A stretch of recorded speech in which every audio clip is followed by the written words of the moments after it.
This is the very heart of the Balkan Peninsula. In fact, all Bulgaria is the Balkans. People have lived here since the Stone Age. In the first millennium BC, the local Thracians did the same as the present-day village people, raised cattle and plowed land.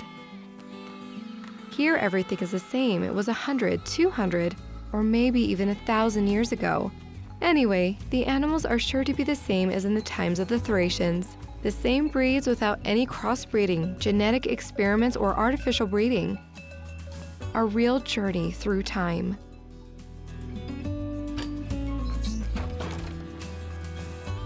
Oh, what a smell. What is this strange sheep?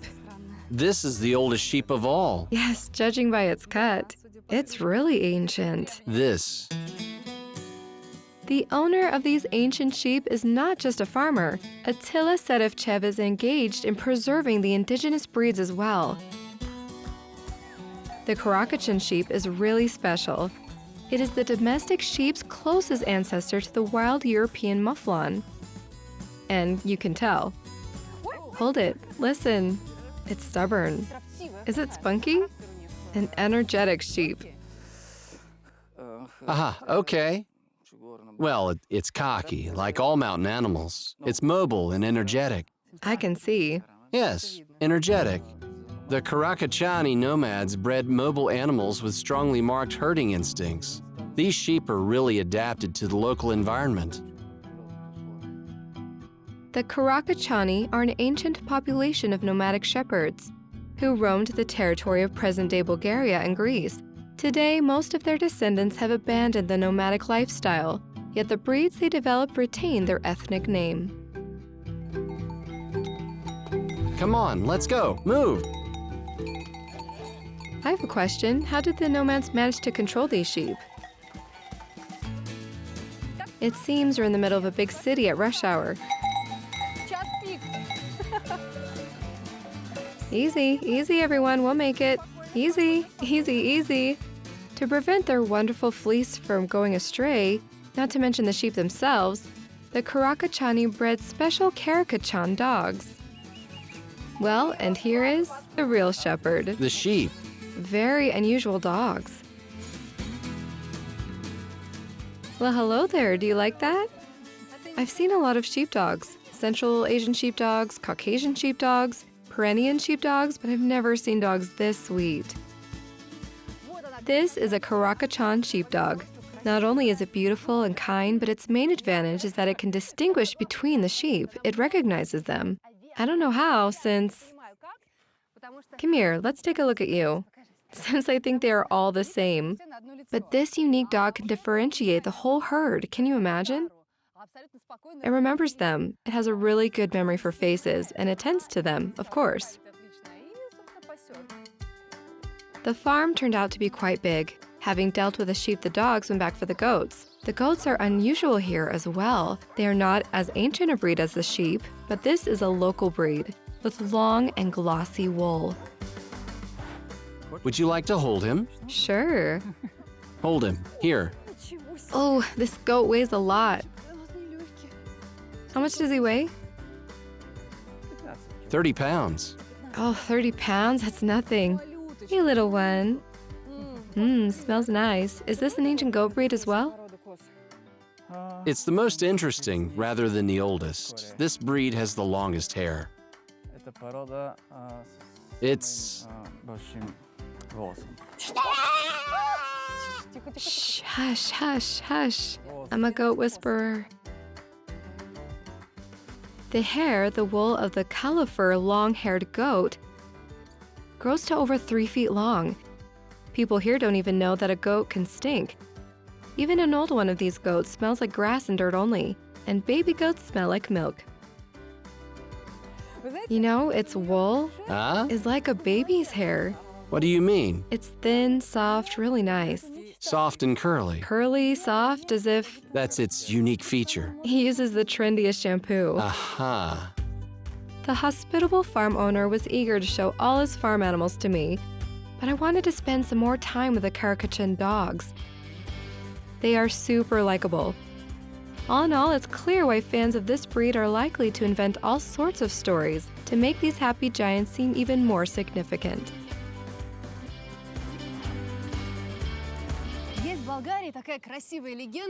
There is one beautiful legend here in Bulgaria I'm eager to believe in.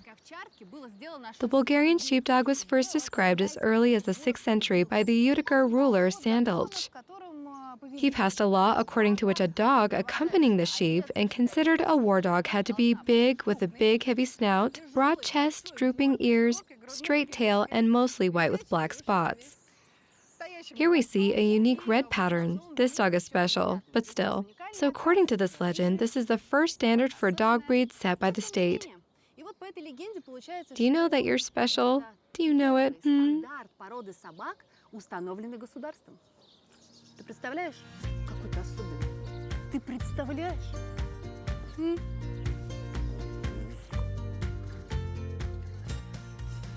The Karakachan sheepdogs are sure to top my personal list of cute animals. But I guess I should look for some wild animals who can lay claim to being called the symbol of Bulgaria.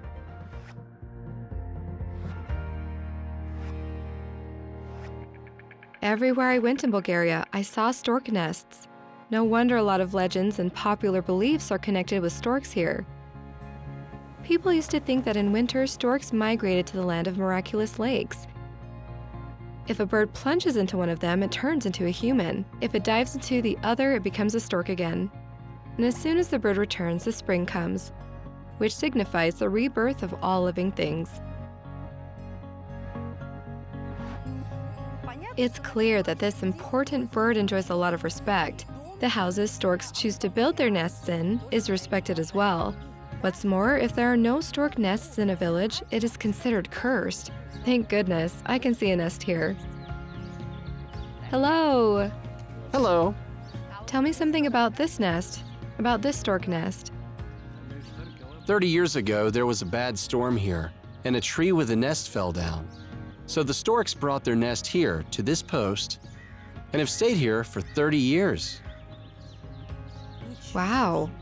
Hard to believe that this nest has been here for 30 years. I wasn't born then, and the nest was already here. Interesting. Well, I know that in Bulgaria, people think that if you see a stork, you'll be lucky.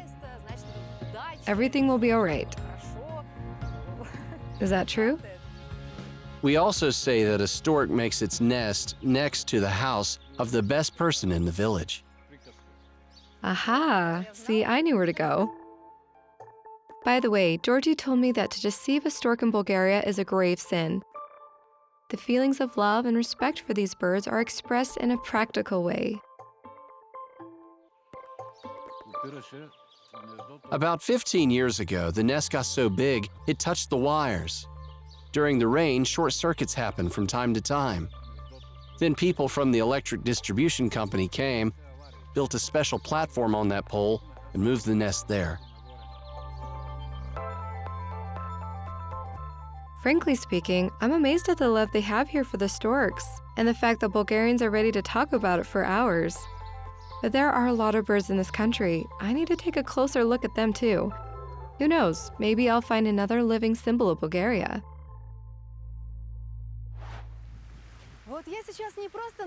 I'm crossing the mouth of a volcano. I know it's hard to believe, but it erupted here 35 million years ago. I'm almost in the crater.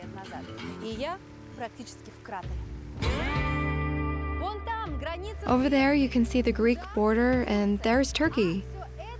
There's not only a border area, but also a natural reserve inhabited by birds which are difficult to see in the wild. But I'm going to give it a try. The thing is that in these mountains there are special sites for bird watching. That's where I'm heading.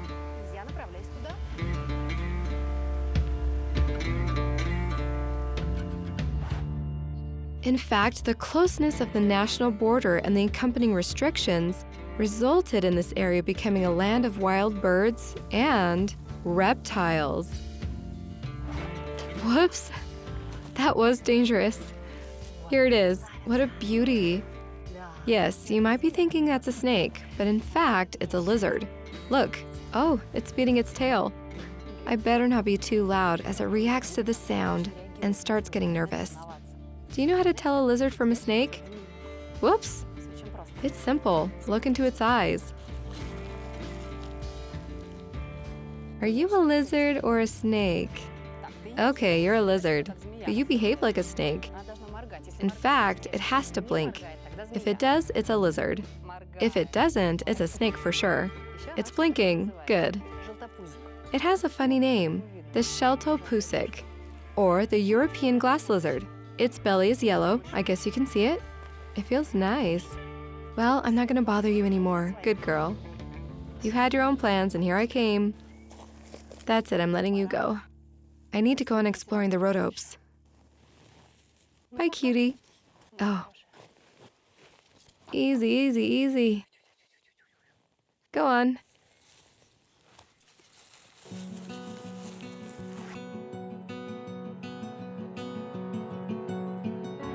So, there are many birds here that even the coat of arms of this district has a bird of prey on it.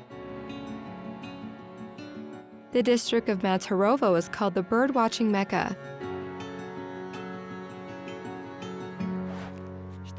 What is bird-watching?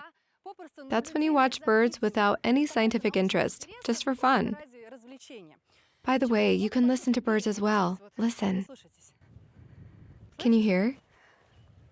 You may remember that in school in science class, you were taught to pay attention to nature, to observe it.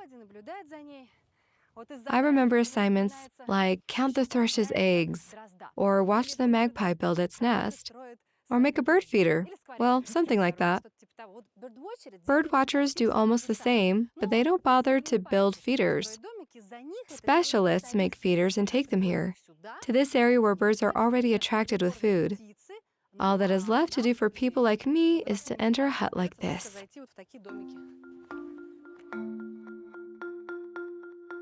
Being a true naturalist, I asked a real ornithologist to accompany me. It's much better not to wander around, but to learn about how the birds I'll probably see from the window live. To make sure our guests will come, the guys from the Bulgarian Society for the Protection of Birds help lay the table for them. Usually, the Egyptian vulture comes first, as it has very good eyesight, and it can see a carcass from the sky.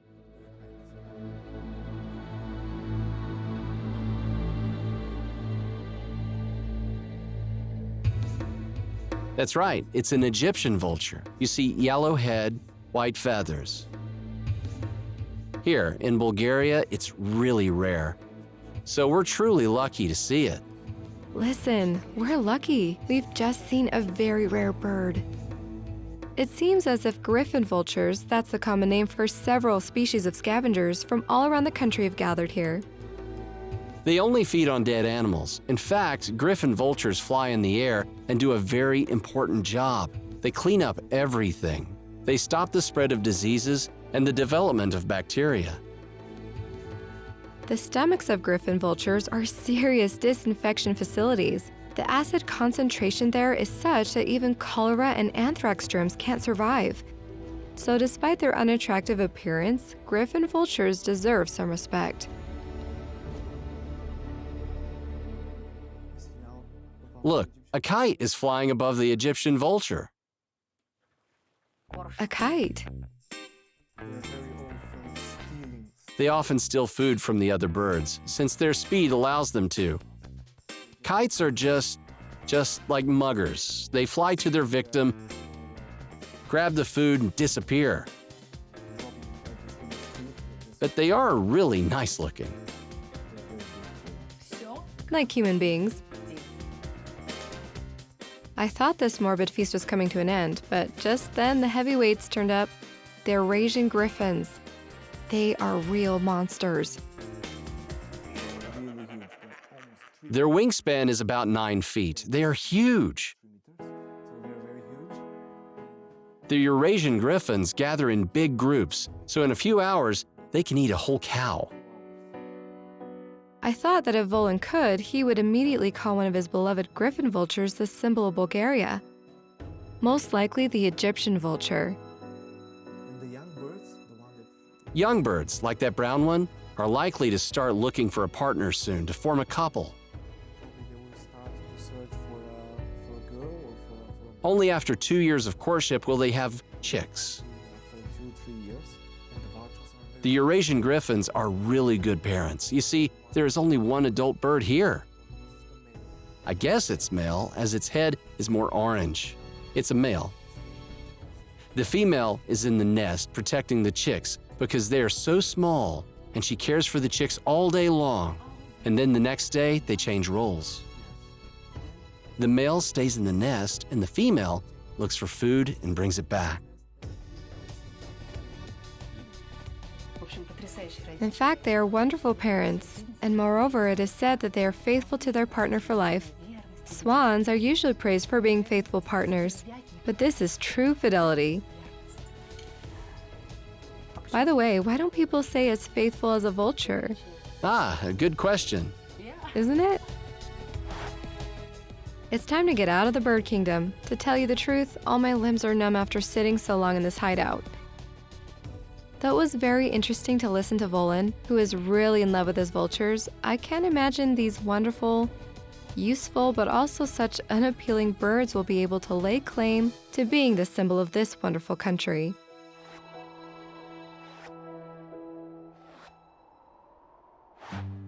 Not only is this country beautiful, but there are also a lot of wildlife sanctuaries here. In the wild, I wouldn't risk approaching a bear, but it's no problem at a special rescue center. The Dancing Bears Park was open for animals taken from people. In fact, here in Bulgaria not long ago, the streets were full of bears, being forced to perform for money. And as you can imagine, they weren't treated very well. Hello. Hello. Well, as far as I can understand, the rehabilitation of a hungry bear is pointless. You need to feed him first. The idea is to scatter food inside the enclosure so that bears can search for food just like they do in the wild. 25 bears live throughout the vast area of the park. 20 of them are ex-street performers. Many of them are not young, and almost all of them have suffered at the hands of people. Here they live in some kind of resort. The fact that bears here live much longer than in the wild proves that they're comfortable here. You know, we're proud of the fact that we managed to have them hibernate in winter. As far as I understand, they relaxed. They understood there were no threats to them and then managed to hibernate, right? Yes, but it took us 5 to 6 years. In Bulgaria, there used to be a special holiday connected with bears' hibernation, called Bears' Day. People thought bears wanted to have a good meal before going to sleep for the whole winter. That's why, on that day, they always put a bowl of food in the street. Take it, take it. Come on, come on. The entrance to the park is free, but at the exit, you can donate as much as you want. I left some money, of course, and I really hope, that the day will come when there will be no dancing bears in Bulgaria at all, and there will be no need to rescue bears in this park.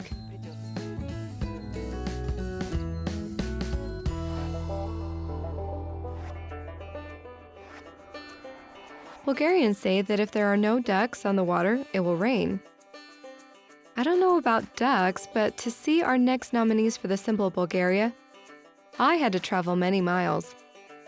These water birds were waiting for the rain as well, you see, and hid on an island which can be seen only from one point on the shore. Oh, there they are. The rosy pelican. In fact, it's hard to tell that it's rosy. A good bird, likes company. But fishermen don't like them. They consider the pelican their competitor.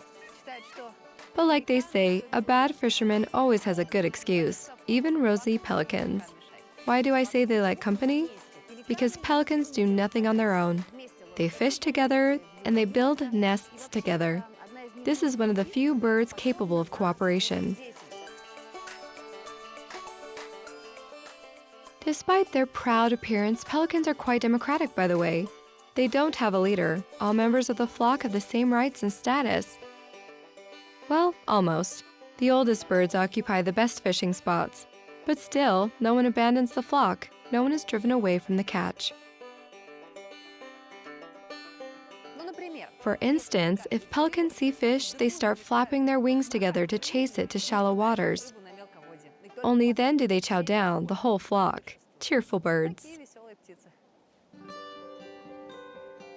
Still, pelicans don't occupy any special place either in everyday life or in the legends of the Bulgarians. Maybe that's because they are migratory. Yet on the other hand, storks also live here from March to October or November. But oh, how people here eagerly wait for them. They love to talk about it. Why are those birds loved so much? Oh, it's amazing what I'm ready to do to find the living symbol of Bulgaria. And what I'm going to fly on is amazing as well.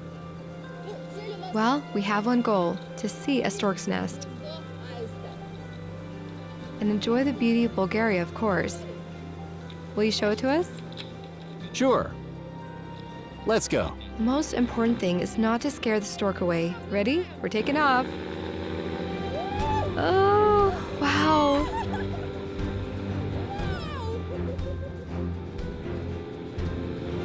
My goodness. Are you okay? I feel like a stork. Like a bird? Yes, like a bird. That was a wonderful flight. I think looking at this beautiful land from the above, the storks fell in love with it themselves, and the people returned their love.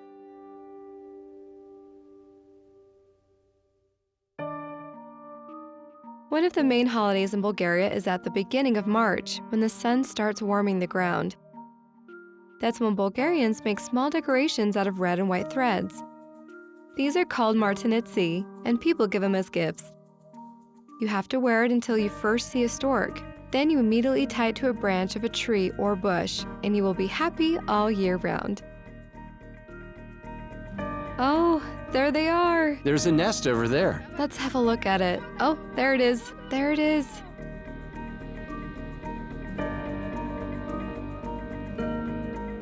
I don't want to scare the storks. Can you see? Look at it. These beautiful white birds live in harmony with people. Neither group disturbs the other. Here in Bulgaria, people still believe that storks bring you luck and babies. They are a symbol of the land's fertility and continuity.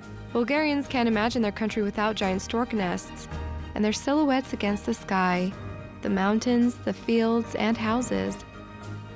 And they believe that it is the stork that makes their country and its people happy and prosperous. So I can definitely say, after all, that the stork is the living symbol of Bulgaria.